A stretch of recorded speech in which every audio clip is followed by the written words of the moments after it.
Well, messages of support are pouring in for former President Joe Biden after he was diagnosed with a very aggressive form of cancer. The 82-year-old has prostate cancer that has spread to his bones. His family says they are weighing the different treatment options. Biden's diagnosis was announced on Sunday, and President Trump wished him a fast and successful recovery. His former Vice President Kamala Harris called Biden a, quote, fighter, and former President Obama praised Biden's efforts in fighting cancer in all its forms. And we also heard today from Biden himself in a Twitter post. He said, quote, cancer touches us all, and thanked everyone for lifting him and the First Lady up with love and support. Let's bring in CBS News White House reporter Aaron Navarro, who's in Wilmington, Delaware, where the former president has lived for more than 7 decades. Aaron, what's been the reaction there?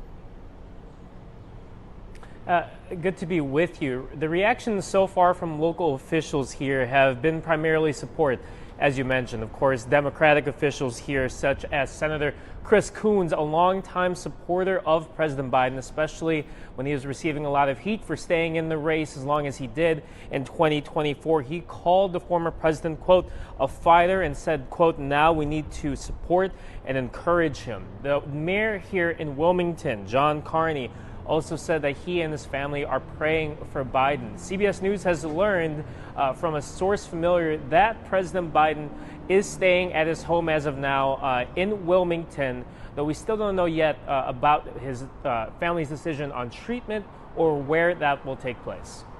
And Aaron, we've seen an outpouring of support from both sides of the aisle, but also a comment from the vice president today. What did he have to say?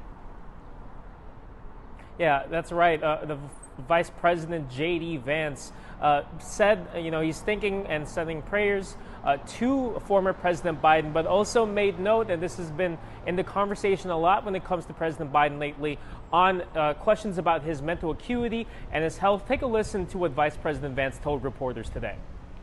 We wish the best for the former president's health. And, it sounds pretty serious, but hopefully he makes the right recovery.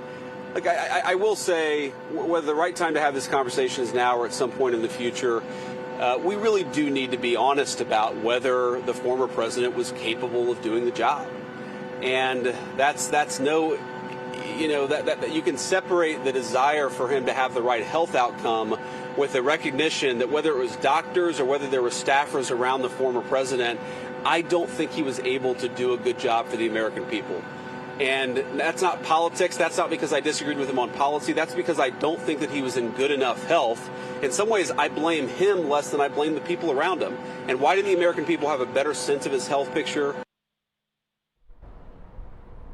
Now, more so in the conservative wing of politics, you've heard officials kind of question the timing of this statement that came out yesterday, noting that Robert Hur special counsel reports that kind of showed President Biden's age, at least on audio, had just come out recently as well. And also in the backdrop is a new book completely focused on the alleged cover-up from the president's team in regards to shielding the public on his health. Of course, the focus in the immediate concern remains on his cancer diagnosis.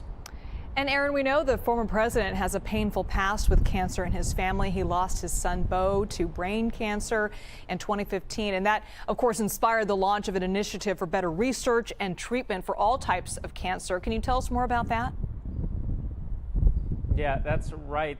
Cancer Moonshot, as it's called, named after the space race started under John F. Kennedy, was something that President Biden did when he was vice president. He went to universities talking about the importance of federal funding for cancer research. Once he was in the White House as president, it's something he relaunched. And I listened back to his speech in 2022, and he made sure to mention that Cancer Moonshot initiative was one of the main reasons that he ran for the White House in 2020. This initiative sought to cure cancer through research and development on vaccines using the mRNA that was used for treatment for COVID. Talked about federal funding for research, more publishing of research so far so that more can work with what information is already out there. It's definitely been a big focus professionally as well as personally for former President Biden.